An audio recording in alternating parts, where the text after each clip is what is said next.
May 13, 1945. 24 American soldiers climbed aboard a C-47 transport plane at Hollandia, New Guinea. A sightseeing flight. 3 hours over the mountains to see Shangri-La Valley.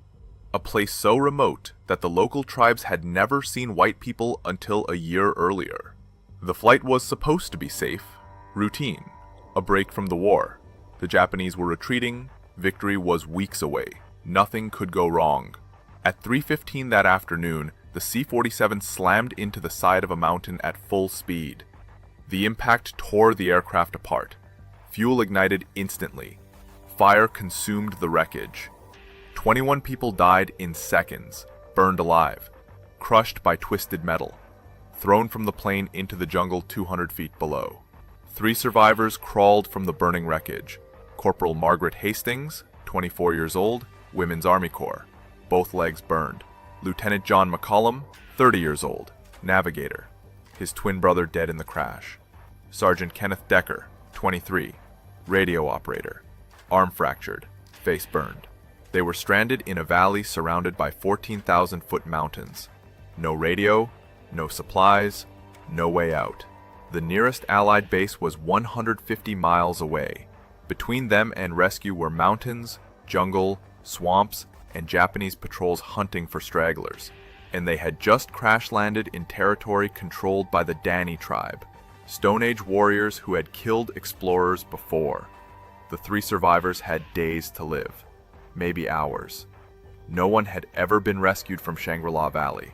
The terrain made it impossible, until the army decided to try the most insane extraction ever attempted in World War II. A glider snatch. Never done with passengers, never tried in mountains, never performed behind enemy lines. This is the untold story of Operation Shangri-La. From the moment 24 people boarded a doomed flight for a jungle sightseeing tour, to the 47 days 3 survivors waited in a valley that time forgot. From the paratrooper medics who jumped into Stone Age territory to help strangers, to the glider pilot who had one chance to snatch 5 people off a dirt strip carved from jungle. Discover how the Army accomplished a rescue that every expert said was suicide. 3 survivors, 47 days, 1 glider, and then extraction so dangerous that the pilots wrote goodbye letters before attempting it. Hollandia, New Guinea, May 1945. The war in the Pacific was entering its final phase. Germany had just surrendered. Japan was losing everywhere. Allied forces controlled most of New Guinea. The massive Japanese garrison that once threatened Australia was broken, scattered, retreating into the mountains to die. American bases on the New Guinea coast were relatively safe. No more Japanese air raids, no more ground attacks. Soldiers who had survived years of brutal jungle warfare were finally catching their breath. The base at Hollandia had become a major logistics hub. Supplies, hospitals, airfields, tens of thousands of personnel. Not everyone was combat troops. There were nurses, WACs, clerks, mechanics, engineers, people who had been in New Guinea for months or years without seeing anything except the base and their duties. They were bored, exhausted, ready for the war to end. Some of them wanted to see something interesting before going home. Colonel Peter Prosson was the maintenance chief for the Far East Air Service Command. He had access to aircraft. He had been hearing stories about a valley discovered in 1938 by explorer Richard Archbold. A valley so isolated that the people living there had no contact with the outside world. They used stone tools, fought with spears and bows, had never seen metal. Archbold had called it Shangri-La, after the fictional paradise in the novel Lost Horizon. The valley was about 70 miles inland from Hollandia, a 3-hour flight. Easy trip in a C-47 transport. Prosson decided to organize sightseeing tours, give people a break, show them something extraordinary. The flights became popular. Personnel would sign up, fly over the mountains, look down at Shangri-La Valley, see the Dani villages, the terraced gardens, warriors carrying spears, then fly back to base. Safe. Simple. Entertainment. Prosson organized several successful flights. Nothing went wrong. The trips seemed routine. On May 13, he scheduled another flight. 24 people signed up. 9 officers, 9 WACs, 6 enlisted men. They boarded a C-47 nicknamed Gremlin Special. The pilot was Captain Herbert Good. Experienced. Over 1,000 flight hours. He knew the route, had done it before. Standard procedure was to fly at 10,000 feet, well above the valley floor, high enough to be safe from any terrain. The passengers strapped in. The plane took off at noon. Weather was clear. Perfect conditions. Corporal Margaret Hastings was one of the WACs who boarded that flight. She worked in the base postal office, had been in New Guinea for months, never saw anything except mail sorting and her tent. The chance to see Shangri-La was exciting, a real adventure. She took a window seat. Lieutenant John McCollum sat near the front. He was a navigator. His twin brother Robert was also on the flight. They rarely got to spend time together. The sightseeing trip was a chance to relax, enjoy the view. Sergeant Kenneth Decker operated radios. This was his break from the war. Just a few hours, then back to work. The C-47 reached the mountains at 3,000 feet. Captain Good descended to give passengers a better view. Standard practice on these sightseeing flights. Get low. Let people see the valley clearly. The Dani villages. The warriors. The Stone Age world existing in 1945. The plane circled. Passengers pressed against windows, taking photographs, pointing, talking. Then Good turned to make another pass, lower this time, give everyone an even better look. At 3:15, the plane hit turbulence. Strong downdrafts common in mountain valleys. Good tried to climb, the engines roared, but the C-47 was too low, too slow. The aircraft descended instead of climbing. Passengers felt the plane dropping. Some screamed. Good fought the controls. The mountain wall rushed toward them. No time to pull up, no time to turn. The left wing struck trees. The impact spun the plane sideways. The fuselage slammed into the mountainside. Metal tore apart. Fuel tanks ruptured. Fire exploded through the cabin. Margaret Hastings remembered the impact. The sound of metal ripping. People screaming. Then fire everywhere. She was thrown against the side of the aircraft. Her legs burning. She couldn't move. Couldn't breathe. Smoke filled everything. Someone dragged her toward a hole in the fuselage. She crawled through. Fell out of the burning wreckage. Hit the ground. Rolled down the slope. Stopped against a tree. Behind her, the C-47 was an inferno. Flames 50 feet high. Ammunition cooking off. Explosions. Screaming stopped quickly. John McCullum had been thrown clear during the impact. He was conscious, disoriented. His arm hurt. He stood up, looked back at the crash site. The plane was completely destroyed. Bodies visible through the flames. He started calling names. His brother's name. Robert. No answer. He moved closer to the wreckage. The heat drove him back. No one could survive that fire. He heard someone crying. Found Margaret Hastings 20 yards away. Her legs were badly burned. She was in shock. He helped her move further from the burning plane. They waited, listened, heard another voice. Kenneth Decker emerged from the jungle. His face was burned, right arm fractured, but he could walk. 3 survivors, 21 dead. The fire burned for hours. The survivors could do nothing except watch, wait, hope someone had seen the crash. Margaret's burns were severe, both legs from ankle to knee. The pain was overwhelming. She tried not to scream, didn't want to attract attention. They had no idea where they were, no idea if there were Japanese nearby, no idea if the local tribes were friendly or hostile. McCollum found a small first aid kit that had been thrown from the plane. Basic supplies, bandages, morphine. Not nearly enough. Night fell. The jungle became pitch black. Strange sounds everywhere. Animal calls. Insects. The survivors huddled together, afraid to move, afraid to light a fire. Japanese patrols might see it. Margaret couldn't sleep. The pain was too intense. McCollum gave her morphine. It helped. A little. They talked quietly, tried to stay positive. Someone would come. The plane was overdue. Search parties would be organized. They just had to survive until rescue arrived. May 14, dawn. The survivors assessed their situation. They were on a mountainside, dense jungle, steep slopes. Margaret couldn't walk. Her legs wouldn't support weight. McCollum and Decker fashioned a stretcher from branches and parachute silk salvaged from the wreckage. They needed to move, find water, find a clearing where rescue planes could see them, get away from the crash site in case Japanese were investigating. They started down the mountain, carrying Margaret. The terrain was brutal, every step painful. Decker's arm was useless. McCollum did most of the carrying. They made perhaps a quarter mile in 6 hours. They found a small stream, fresh water. First good news.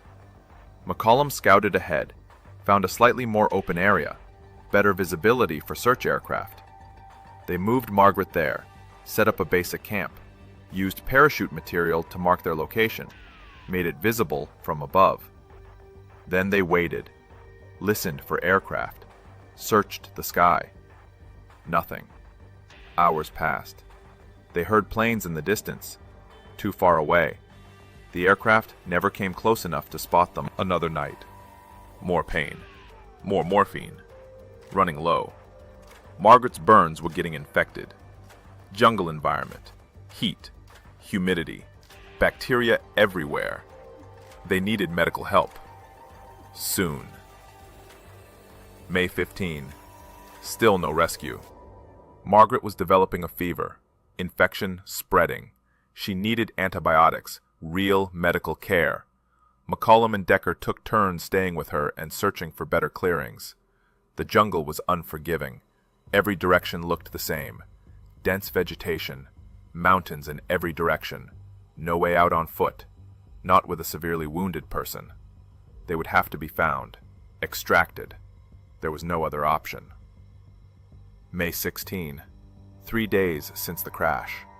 A search plane finally appeared. Low enough to see.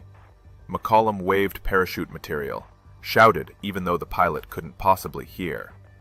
The plane circled, waggled its wings. They had been spotted. Relief washed over the survivors. Now someone knew they were alive. Rescue would come. They just had to wait. Stay alive. Keep Margaret's infections from killing her. The plane dropped a canister. Supplies. Food. Water purification tablets. More medical supplies. A note. Help is coming. Stay where you are. The survivors ate real food for the first time in 3 days. Read the note over and over. Help is coming. But how? The valley was surrounded by mountains. No airstrip. No place to land even a small plane. The jungle was too thick for helicopters. Not that the army had many helicopters in New Guinea anyway. How would rescue come? Hollandia Base, May 16. Colonel Ray Elsmore faced an impossible problem. 3 survivors trapped in Shangri-La Valley, 150 miles from the nearest base, surrounded by mountains too high for safe flying, terrain too rough for landing, and Japanese forces still operating in the area. Standard rescue procedures wouldn't work. He needed something radical, something insane. He contacted Major William McKee, engineer officer, expert in unconventional operations. McKee listened to the situation, looked at maps, calculated distances, then suggested something that made everyone in the room think he was crazy. Parachute in a rescue team, then extract everyone using a glider snatch. The room went silent. Glider snatches were experimental. The Army had been testing the technique for less than a year. The concept was simple in theory, impossibly dangerous in practice. A person on the ground would be attached to a tow line stretched between 2 poles. An aircraft would fly low, catch the line with a hook, the person would be yanked into the air, pulled behind the plane at high speed, hauled up to the aircraft. The technique worked, sometimes, with cargo, with test dummies, never with actual passengers in combat conditions, never in mountains, never behind enemy lines. Elsmore listened to the plan, weighed the alternatives. There were no alternatives. The survivors couldn't walk out. Aircraft couldn't land. Helicopters didn't have the range or altitude capability. The glider snatch was suicide, but it was the only option. He approved the mission. Operation Shangri-La began. Phase 1. Drop paratrooper medics into the valley. Keep the survivors alive. Build a makeshift airstrip. Phase 2. Extract everyone using a glider snatch that had never been attempted with human passengers outside of controlled tests. Simple. Suicidal. The only chance they had. Lieutenant Walter Herndon volunteered to lead the rescue team. He was a paratrooper medic with the 1st Reconnaissance Battalion, 24 years old, Georgia. He had made dozens of combat jumps, survived the New Guinea campaign. This would be his most dangerous mission yet. Not because of enemy action, because of terrain. The jump zone was jungle, trees, uneven ground, high altitude. Standard military parachutes required 500 feet minimum altitude for safe deployment. The valley was surrounded by mountains reaching 14,000 feet. Winds were unpredictable. Landing zones, uncertain. Herndon knew the risks. He volunteered anyway. Sergeant Benjamin Bulatow joined the team. Filipino-American medic, combat veteran, skilled in jungle survival. He and Herndon gathered supplies, medical equipment, morphine, antibiotics, surgical tools, food, water purification, machetes. Everything they would need to keep 3 wounded survivors alive for days or weeks until extraction could be organized. They packed it all into drop containers, 200 pounds of equipment. Then, they boarded a C-47. May 19th, 6 days after the crash. Time to jump into Shangri-La. The flight took 3 hours. Herndon and Bulatow checked their parachutes, reviewed the plan. The drop zone was a clearing about 2 miles from where the survivors were located. Best option available. Still surrounded by trees. Still dangerous. The C-47 circled the valley. The crew spotted the clearing, lined up the approach. Herndon stood in the door, looked down. Jungle stretched in every direction. Mountains towered above. He had jumped into hostile territory before. This felt different, more isolated, more final. If something went wrong, no one could help them. The light turned green. He jumped. The parachute deployed. Herndon descended fast. Jungle rushed up. He tried to steer away from trees. Impossible. The canopy was too thick. He crashed through branches. The parachute snagged. He hung suspended 20 feet above the ground, harness cutting into his chest. He hit the quick release. Fell. Hit the ground hard. Pain shot through his ankle. Sprained, not broken. He could walk. Bulatow landed nearby, also caught in trees. Also fell. Bruised but functional. They gathered their equipment. The drop containers had scattered. Some hung in trees. Some hit the ground. They collected what they could find, started moving toward the survivors. Navigation was guesswork. Dense jungle. No clear paths. They used compass bearings, hacked through undergrowth with machetes. Progress was measured in yards per hour. They heard voices, not English, native language, the Dani. Herndon and Bulatow froze, listened. Footsteps approaching. They had no idea if the tribes were hostile. Mission briefings said the Dani had killed explorers before, treated outsiders as threats or curiosities. The footsteps got closer. Then Dani warriors stepped into view, 6 men, carrying spears, wearing traditional dress. Seeing white men for perhaps the 2nd or 3rd time in their lives, the warriors stopped, stared. Herndon raised his hands, showed he had no weapons drawn, smiled, tried to look non-threatening. The Dani warriors conferred among themselves. Then one stepped forward, gestured, clearly offering to guide them. Herndon and Bulatow followed. The Donnie led them through the jungle with practiced ease. Paths invisible to outsiders were highways to the locals. 2 hours later, they arrived at the survivors' location. The Donnie had been visiting the survivors daily, bringing food, curious, friendly, fascinated by these strange, injured people who had fallen from the sky. Margaret Hastings saw Herndon and Bulatow approaching, started crying. Relief. After 7 days, medical help had finally arrived. Real trained medics, not just McCollum doing his best with a basic first aid kit. Herndon examined her burns immediately. They were infected, badly. Fever, delirium. Another few days and sepsis would kill her. He administered penicillin, the new miracle drug. Not widely available yet.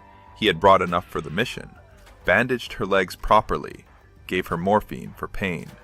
Then examined McCollum and Decker. Their injuries were less severe, but still needed attention. Decker's arm required a proper splint. McCollum had burns and cuts that needed cleaning and bandaging. Herndon delivered the news.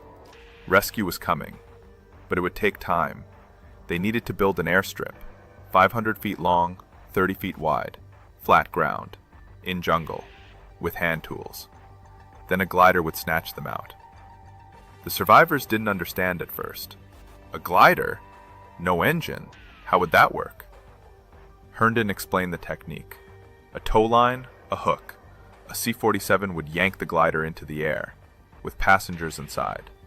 It had never been done before with people, only cargo and test dummies. The survivors processed this information. That was the rescue plan, a technique that had never been used in combat. That sounded absolutely insane. Margaret asked the obvious question. What were the chances it would work? Herndon was honest. He didn't know, but it was their only option. The Donnie were fascinated by the newcomers. They brought food, sweet potatoes, fruit, small animals. They watched the medics work with intense curiosity. Some of them had never seen metal before. Herndon's medical tools were magical objects. The parachutes were valuable fabric unlike anything in the valley. The relationship between rescuers and natives became cooperative. The Donnie helped clear ground, carried supplies, guided the Americans through terrain they knew intimately. Without the Donnie, the rescue would have been impossible. They made everything easier. May 20th. Herndon surveyed possible locations for an airstrip.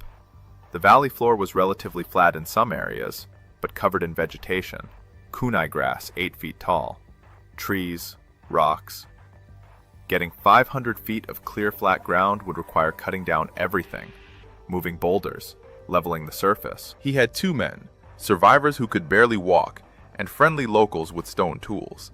This would take weeks, time Margaret might not have, despite the antibiotics.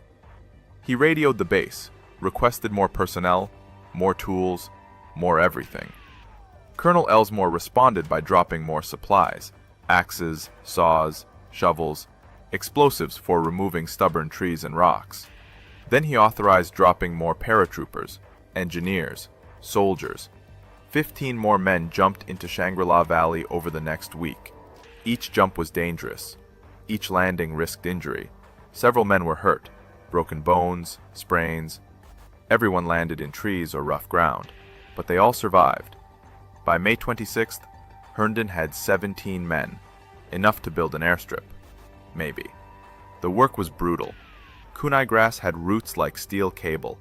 Trees had to be cut by hand, stumps removed, rocks dug up and rolled away. The ground leveled with shovels and muscle. Temperature in the valley reached 90 degrees during the day. Humidity made breathing difficult.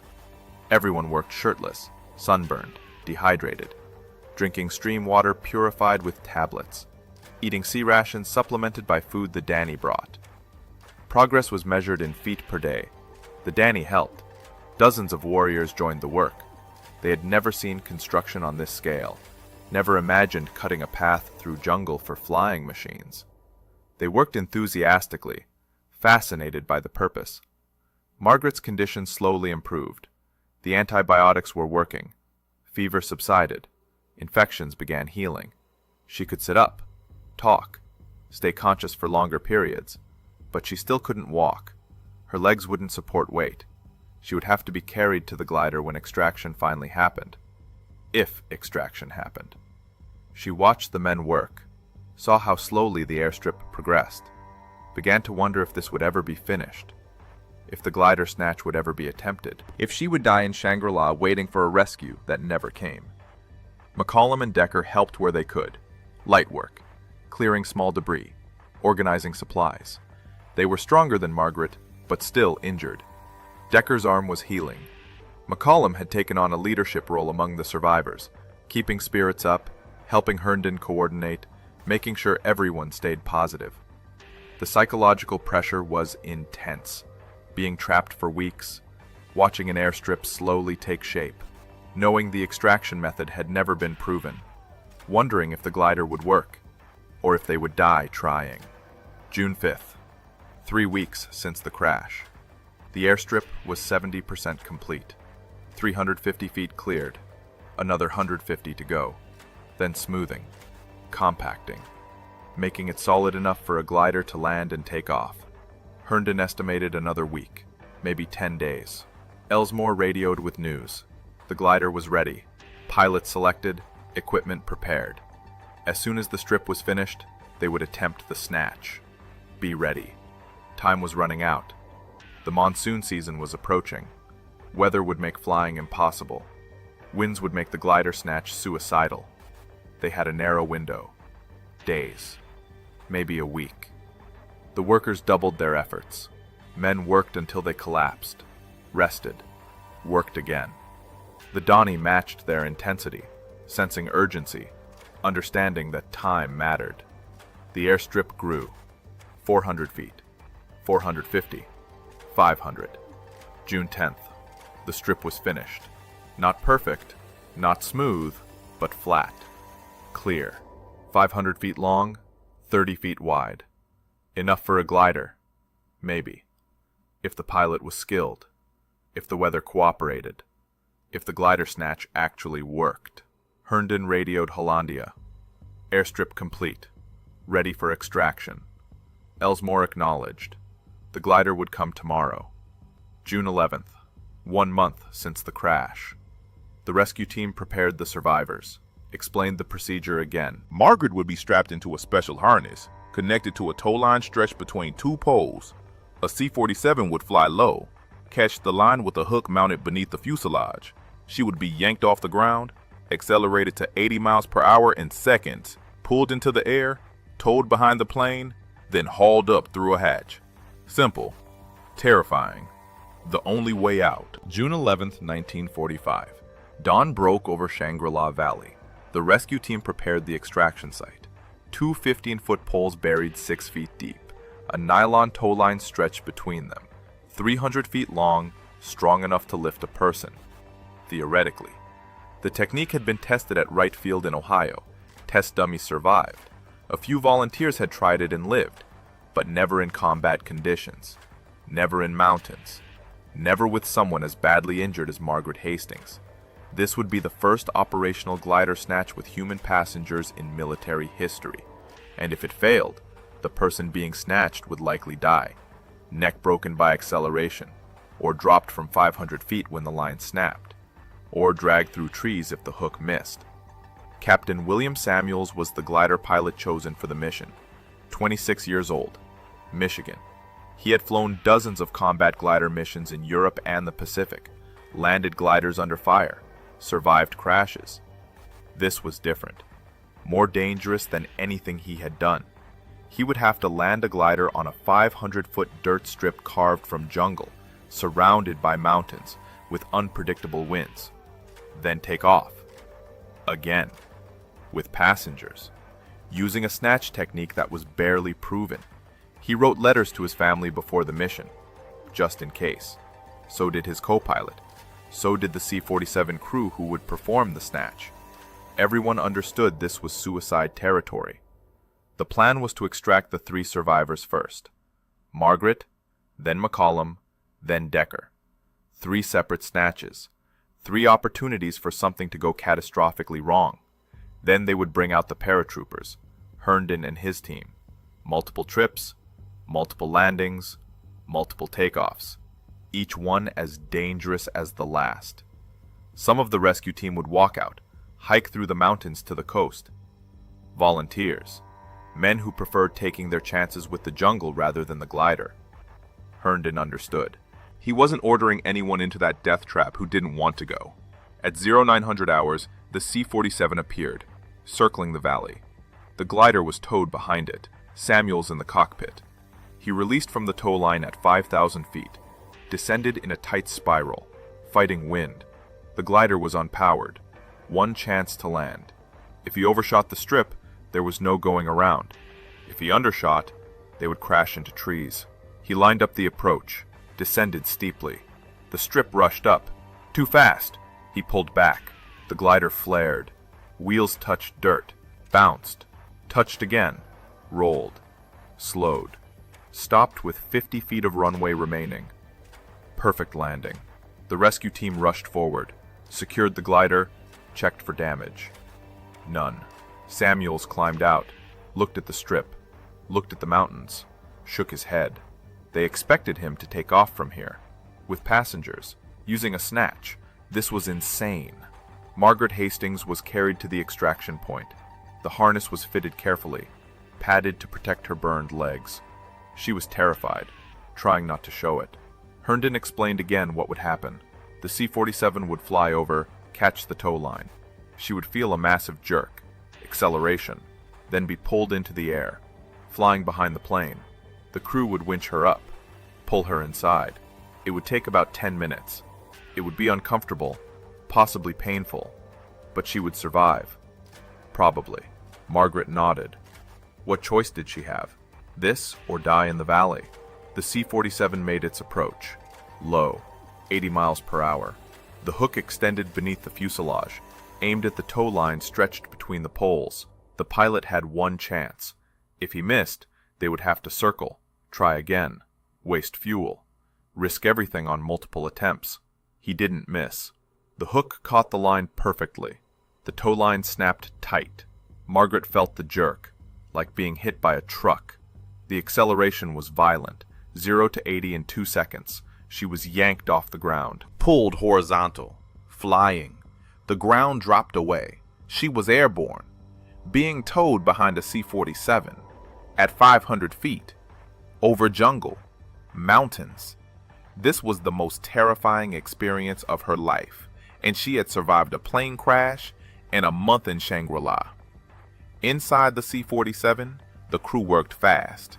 They had practiced this, but never with a real person, never in combat. The winch operator started pulling the line in, hand over hand.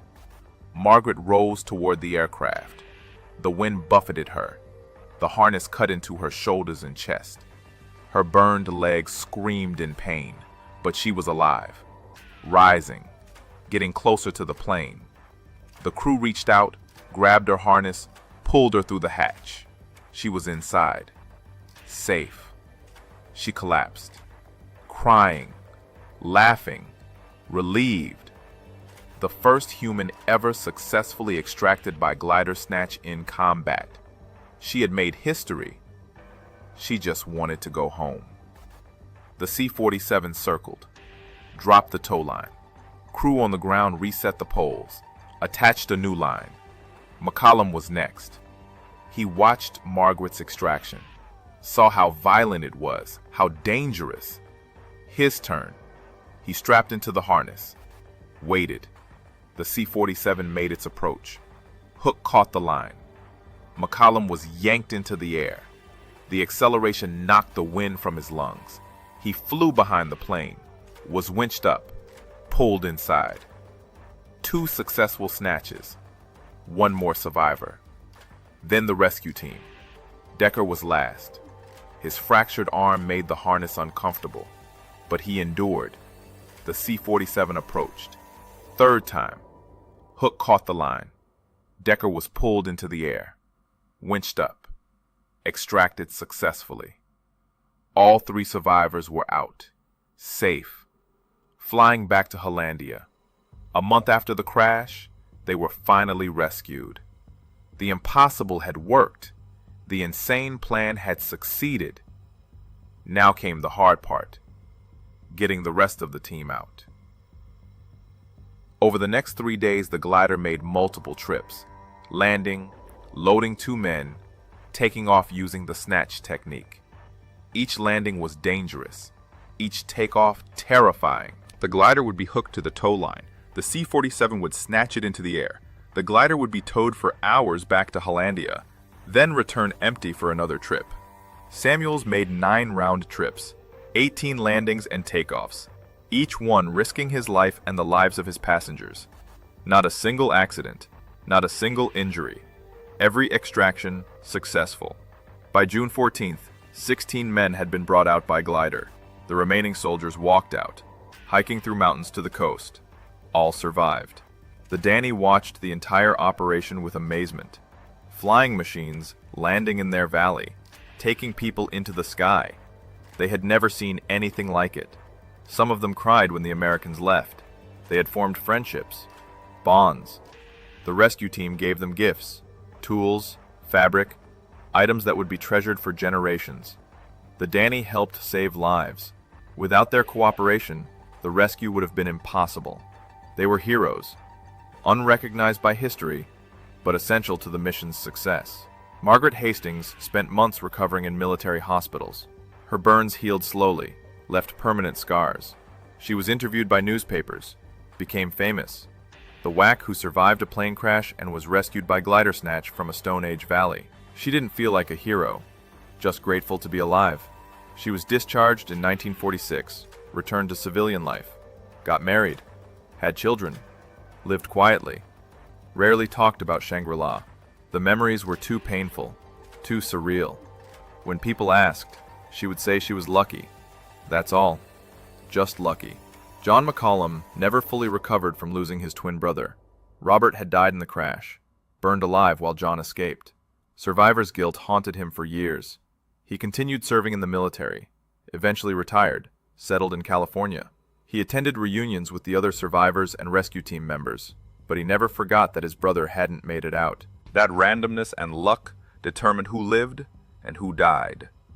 He died in 2008, 89 years old, still carrying the weight of Shangri-La. Kenneth Decker recovered from his injuries, returned to duty, finished the war, went home to civilian life. He rarely spoke about the rescue. When asked, he would credit the paratroopers who jumped in to save them, the glider pilot who risked everything, the Donnie who helped. He didn't see himself as special, just someone who survived when others didn't. He lived a long, quiet life, died in the 1990s. His family learned most of the story only after he was gone, found his medals, his citations, the newspaper clippings he had saved but never showed anyone. Lieutenant Walter Herndon became a legend in the 1st Reconnaissance Battalion, the medic who jumped into Shangri-La and saved 3 lives. He received commendations, medals, recognition, but he deflected credit, pointed to his team, to Bulatow, to the engineers who built the airstrip, to Samuels who flew the glider, to everyone except himself. He stayed in the military after the war, served in Korea, retired as a colonel, taught military medicine, trained new generations of medics, passed away in 1997, remembered by thousands of soldiers he had trained and inspired. Captain William Samuels never flew another glider mission as dangerous as Shangri-La. Nothing could match it. 9 round trips into an impossible valley, 18 landings and takeoffs on a 500-foot dirt strip surrounded by mountains. Not a single accident, not a single casualty. He was awarded the Distinguished Flying Cross, told reporters he was just doing his job. Anyone would have done the same. But everyone knew that wasn't true. Most pilots would have refused the mission. Samuels volunteered. He survived the war, became a commercial pilot, flew for 30 years, retired. Died in 2003. At his funeral, Margaret Hastings gave the eulogy. She credited him with saving her life, giving her a second chance. She never forgot what he had risked for her. The glider snatch technique was used a few more times after Shangri-La, but never in combat. Too dangerous, too many variables, too much risk. The success of Operation Shangri-La was considered a miracle. Everything had to go right. Weather, timing, equipment, personnel. One failure and people would have died. But nothing failed. The mission succeeded because exceptional people did exceptional things under impossible circumstances. That's the reality of war.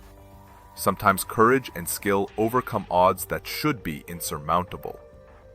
The story faded from public memory, a footnote in World War II history. 3 survivors, 1 glider, an extraction that should have been impossible. The newspapers moved on, veterans came home. Life continued. Shangri-La Valley returned to isolation. The airstrip was reclaimed by jungle. The Danny forgot the strange visitors who had fallen from the sky. Time erased the physical evidence. But the people who were there never forgot.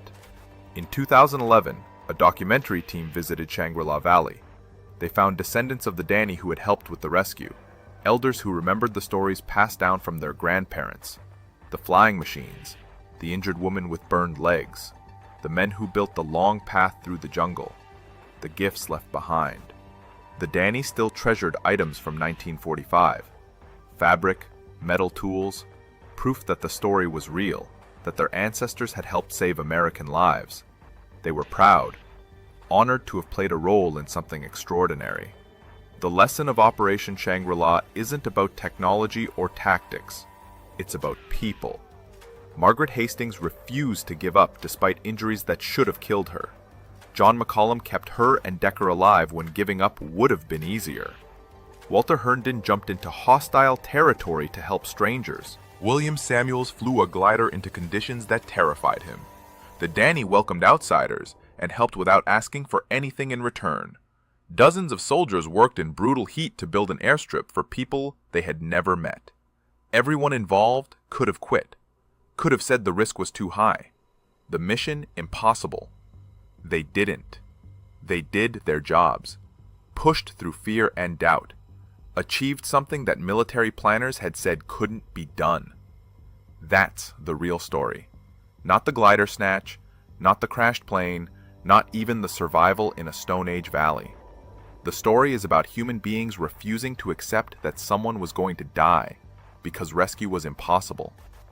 They made it possible.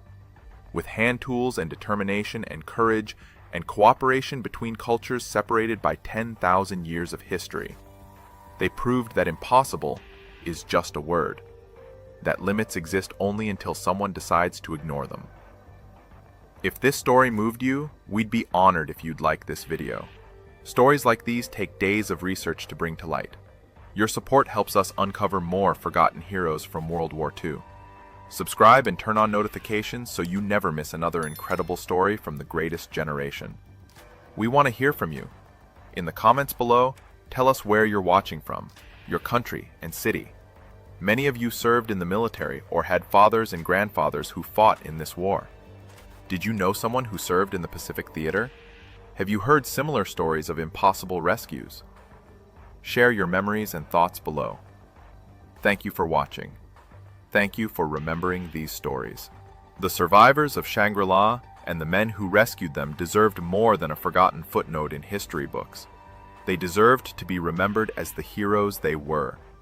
And we're here to make sure that happens.